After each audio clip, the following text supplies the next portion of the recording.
বাংলাদেশের রাজনীতিতে বিদেশিদের নাক গলানো নতুন নয়, কিন্তু সাম্প্রতিক বছরগুলো সেই হস্তক্ষেপ একেবারে প্রশাসনিক নির্দেশনায় নেমে এসেছে। এক এক সময় এক এক পক্ষ তাদের পছন্দের বিদেশি শক্তিকে অভ্যন্তরীণ ব্যাপারে ঢুকিয়ে দিয়েছে, যেন এটাই স্বাভাবিক।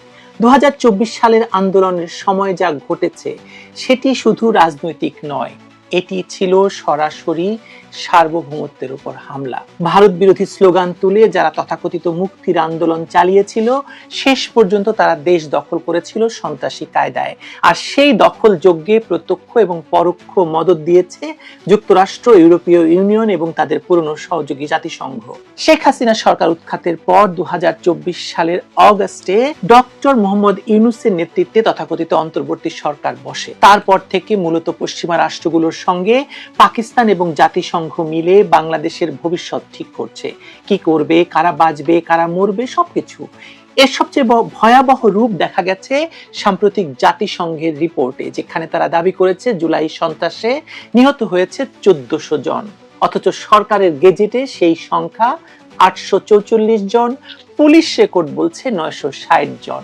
প্রশ্নটা এখন তাহলে খুবই স্পষ্ট, বাকি 500 জন কে? বাকি 500 জন কোথায় গেল? বাকি 500 জন কারা? এই লাশ জাতিসংঘ কোথায় লুকালো? Where are the missing 500? এই শিরোনামে টাইমস অফ বাংলাদেশের রিপোর্টটি এই প্রশ্নটাই তুলেছে। সেখানে দেখা যাচ্ছে নিহতের হিসেব এক এক প্রতিষ্ঠানে এক এক রকম। সরকারের মুক্তিযুদ্ধ বিষয়ক মন্ত্রণালয়ের গেজেটে 844 জনের নাম, আবার পুলিশ সদর দপ্তরের তথ্য বলছে জুলাইয়ে 334 আর আগস্টে 626 জন মারা গেছে, মোট 960 জন। কিন্তু জাতিসংঘের তথাকথিত ফ্যাক্ট ফাইন্ডিং মিশন বলছে নিহতের সংখ্যা প্রায় 1400 জন, অর্থাৎ প্রায় 500 জনের অস্তিত্বই পাওয়া যাচ্ছে না কোনো সরকারি রেকর্ডে। কারণ এই রেকর্ড কি তাহলে জাতিসংঘের ঢাকা অফিসে বসে কোনো একজন দক্ষিণ এশীয় কর্মকর্তার বাসায় বসে তৈরি করা হয়েছে? কেউ তৈরি করে দিয়েছেন? সে প্রশ্ন উঠছে। এখানেই শুরু হয়েছে মিথ্যাচারের রাজনীতি। জাতিসংঘ বলছে তাদের রিপোর্ট এসেছে গবেষণা এবং সাক্ষাৎকারের ভিত্তিতে, যেখানে ভুক্তভোগী, প্রত্যক্ষদর্শী এবং অন্তর্বর্তী সরকারের 3 কর্মকর্তা তাদের তথ্য দিয়েছেন। অথচ এই তথাকথিত সাক্ষ্যগুলোর যাচাই বাছাই নিয়ে কোনো প্রমাণ নেই। রিপোর্টে উল্লেখ আছে যে 8 জন নিরাপত্তা কর্মকর্তা নাম প্রকাশ না করার শর্তে তথ্য দিয়েছেন। তাহলে প্রশ্ন হলো, গোপনীয় সাক্ষ্য, অনির্ভরযোগ্য উৎস এবং পক্ষপাত দুষ্ট মানবাধিকার সংস্থার বাংলাদেশে যেটি আছে এখন, তথ্য মিলিয়ে তৈরি করা রিপোর্ট কতটা নিরপেক্ষ? আসলে জাতিসংঘের এই রিপোর্টের উদ্দেশ্যই ছিল রাজনৈতিক। এটি তথ্যভিত্তিক নয়, এটি ফরমায়েশি রিপোর্ট, যার মাধ্যমে ক্ষমতাচ্যুত সরকার প্রধান শেখ হাসিনা এবং তার সহযোগীদের বিরুদ্ধে মানবতা বিরোধী অপরাধ সাজানোর প্রস্তুতি নেওয়া হচ্ছে। আদালতে তো ইতিমধ্যে তাজুল ইসলাম নামের এই কৌশলী 1400 বার ফাঁসির আবেদন করেছেন শুধু জাতিসংঘের এই সংখ্যার উপর ভিত্তি করে শেখ হাসিনার জন্য। হাস্যকর কিন্তু ভয়ঙ্কর বটে। রিপোর্টের ভেতরেও যে ফাঁকফোকর রয়েছে তা লুকোনো যায়নি। উদাহরণ দিতে পারি। উদাহরণ হচ্ছে ঢাকার হাসপাতালগুলোতে 264টি লাশ এসেছে, যার মধ্যে 91টি সরাসরি আত্মীয়দের হাতে তুলে দেওয়া হয়েছে বিনা পোস্টমর্টেমে। রায়ের বাজার এবং জুরাইন কবরস্থানে অজ্ঞাত 120টি দেহ সমাহিত করা হয়েছে, কিন্তু সরকার বলছে অনেক নামের পুনরাবৃত্তি, অনেক মৃতদের পরিচয় মিলছেই না। এমন পরিস্থিতিতে জাতিসংঘের 500 অতিরিক্ত নিহতের হিসেব আসলে কোথা থেকে এলো? এই প্রশ্নের উত্তর জাতিসংঘ দিচ্ছে না, জাতিসংঘ দেবে না। টাইমস অফ বাংলাদেশ পত্রিকা জাতিসংঘের ঢাকার রেসিডেন্ট কোঅর্ডিনেটর গুইন লুইসের সঙ্গে যোগাযোগ করেছিল, কিন্তু কোনো উত্তর মেলেনি।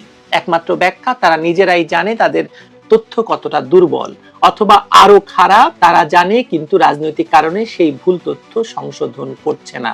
জাতিসংঘ শেখ হাসিনার ফাঁসি চাইছে। তাহলে এখন একটু ভাবুন, তাহলে এই সার্বভৌম দেশের অভ্যন্তরীণ সহিংসতা নিয়ে বিদেশি সংস্থা এমন রিপোর্ট প্রকাশ করে যেটি সরাসরি আদালতের রায় এবং মানুষের প্রাণ নিয়ে খেলা করে।